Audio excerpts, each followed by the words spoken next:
自毁长城还是清理门户？三个把持着雷达、核武、导弹命脉的顶级院士，竟然同时被除名了。在国家安全面前，谁也不是铁帽子王。这波反腐大锤啊，终于砸到最核心的禁区。大家好，我是小懒。这几天啊，大家可能都盯着国外那些破事儿，但是我跟你们说啊，就在咱们国内，3月啊发生了一场堪称地震级的内部风暴。咱们的中国工程院的官网上出现了一次悄无声息的静默更新，没有什么新闻发布会，也没有长篇大论的通稿，就是在全体院士名单那个网页里敲了几下键盘，删掉了3人的名字和简历。这3个人是谁呢？吴曼清、赵宪庚、魏意银。那要是平时不关注军工的朋友，可能觉得这3个名字挺陌生的，但是在军事爱好者和战略分析人士眼里，他们可是中国尖端武器领域真正意义上的国宝级巨头啊！今天呢，咱们就把这事儿好好聊聊。这绝不是一次简简单单的人事调动，这是一场关乎咱们国家科研净土、关乎咱们国防根基的证明之战。要想知道这次除名有多震撼，咱们必须呢先弄明白这3位以前到底是干啥的。第一位吴曼清，给咱们军队装上千里眼的男人。大家在这个电视上看过咱们的空警500预警机吧？就是一个大飞机啊，背着个大圆盘子。在现代战争里啊，谁的雷达看得远、看得准，谁就掌握了战场的主动权。吴曼清呢，就是咱们国家雷达技术的绝对领军人物。他搞出来那个数字阵列雷达，那是实打实的世界顶尖水平。有了他搞的这套东西啊，再配合上咱们国家现在贴上那些卫星成像网络啊、天基测控系统，可以说是布下了一张天罗地网。美国的隐身战斗机想要偷偷摸摸的飞过来，门都没有。他就是咱们中国空军俯瞰战场的千里眼缔造者。还是第2位赵宪庚，攥着大火仗的核武掌门人。这位老爷子的头衔听着就吓人，中国工程物理研究院原院长、核物理学家。这地方是干嘛的？这是咱们国家搞核武器的最高殿堂。各位都知道吧，咱们现在能在这个国际谈判桌上跟美国人硬杠，能无视他们那些航母战斗群的威胁，底气在哪儿？就在咱们手里的核威慑力量。赵宪庚呢，就是全面禁止核试验之后，咱们国家核武器研究的核心带头人。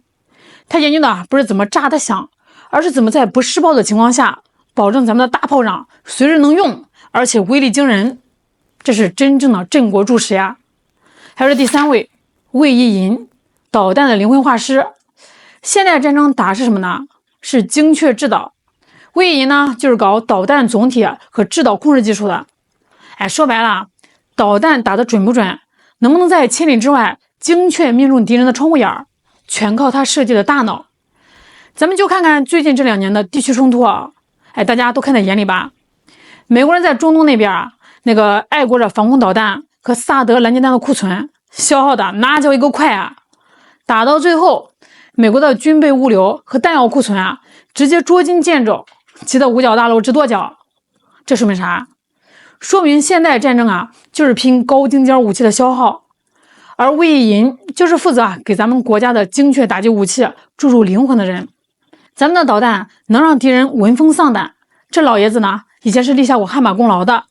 就是这么3位分别把持着雷达探测、核武威慑、精确制导这3大国之重器的顶尖大佬，在同一时间段被中国工程院从官网上除名了。我的老天爷我看到这个消息的时候，真不敢相信这是真的。之前呢，我还说过严查搬裸瓜的事儿，看来国家这次是动了真格的。这次呢，是在军工科研的最高层直接抡起了反腐和整肃的千钧大锤。大家发现没有，越是级别高、事情大的新闻，往往处理的越静默。这次呢，没有大张旗鼓的发通告，也没有全网推送，就是静悄悄的把这个网页给删了。这种不声不响，其实恰恰是最让人胆寒的信号。咱们得科普一下中国工程院章程里白纸黑字写示清清楚楚，当院士的个人行为违反科学道德、品行不端，甚至触犯国家法律、危害国家利益的时候，是可以撤销院士称号的。你们别以为院士这2个字它是个铁饭碗，更别以为呢这是个可以一辈子免罪的丹书铁卷或者铁帽子王。据港媒和一些财经媒体透出来的风声，这3位被除名大概率呢是跟涉案受查有关系。这几年咱们国家在军工系统、科研战线抓了多少蛀虫？从以前的防弹衣之父周国泰，到中国航发的原董事长曹建国，再到今天这3位军工巨擘，这长长的名单背后说明咱们的反腐风暴已经刮到了最深处、最核心的禁区。可能有人呢会觉得惋惜，哎呀，这3个人可是天才给国家做过这么大贡献，难道就不能功过相抵吗？留着他们继续搞科研不好吗？好个屁绝对不行！咱们现在面临的是什么局势？美国人在半导体上卡咱们脖子，在贸易规则上给咱们使绊子，甚至在周边搞各种军事小动作。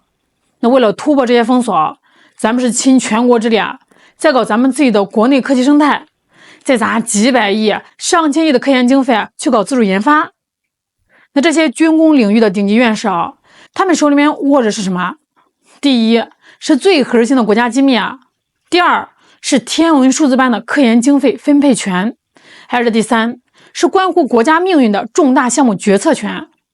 如果这些人呢在这么关键的岗位上，为了个人的私利，为了兜里面多张几张钞票，在这个科研项目里搞利益输送，在这个武器装备的验收上睁一只眼闭一只眼，那后果是什么呀？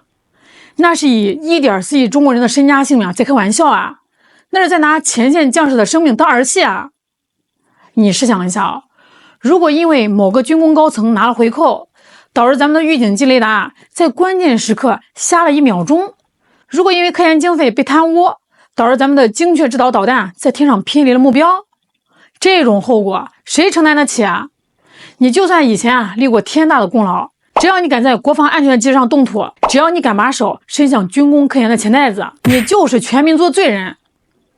在党纪国法面前在国家安全面前，没有任何人可以搞特殊化，没有任何功过相抵的狗屁逻辑。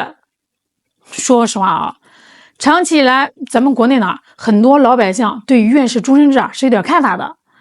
以前总觉得一个人呢只要熬到了院士这个级别，那就好比是进了保险箱了，到处走穴拿高薪挂名拿经费，哪怕后面呢不好好搞科研了，甚至手脚不干净了，处理起来呢也是投鼠忌器，生怕影响不好。但是这次除名事件算是彻底把这个潜规则给砸了个稀巴烂，这就叫刮骨疗毒，这就叫壮士断腕。咱们国家的院士制度正在发生极其深刻的进化，从以前的重评选轻管理，已经彻底转变为现在的全过程监督动态化退出。这就好比咱们自己家里种了一片名贵的庄稼，好不容易长出了几个大穗子，结果你发现这穗子里生了虫子，正在啃食整个庄稼的根。你是舍不得这个大穗子任由虫子把整片地给毁了，还是狠下心来一剪刀把它给绞了，喷上农药保住整片农田的健康？国家选择了后者，而且呢选的是干脆利落。这其实呢是对于院士这2个字最大的保护。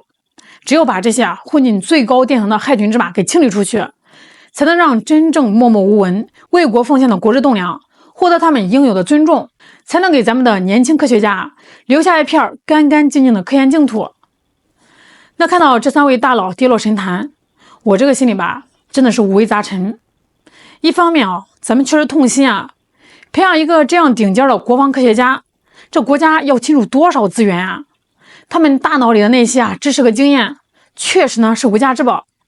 人才的流失谁看着不心疼但是咱们更痛恨那些被贪欲腐蚀的心中贼在通往科技强军星辰大海的征途上，咱们不仅需要攻破那些被国外卡脖子的技术硬实力，更需要打造一副百毒不侵清正廉洁的软铠甲。一个国家的强大绝不是靠几个不受监督的天才撑起来的，而是靠一套公平、严明、赏罚分明的健康制度运转起来的。网友们有句话说得好，成就与操守，这是2条必须并行的轨道，去了哪一条呢？这个车都得翻。2020年春天的这次官网404，删掉的只是3个人的名字，但是立起来的却是悬在所有科研人员、所有位高权重者头顶的一把达摩克里斯之剑。这不仅仅是对这3个人的惩罚，这更是对未来中国科研净土的最高礼遇。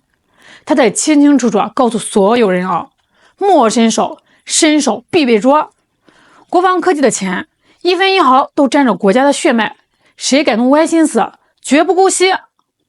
那现在看到这种新闻，不仅不应该觉得泄气，反而应该觉得提气因为只有敢于把最深处的脓包挤出来，咱们军队国防科技才能爆发出更强大的战斗力。未来的中美科技博弈咱们才能赢得堂堂正正，毫无破绽。好啦，今天就聊到这儿了。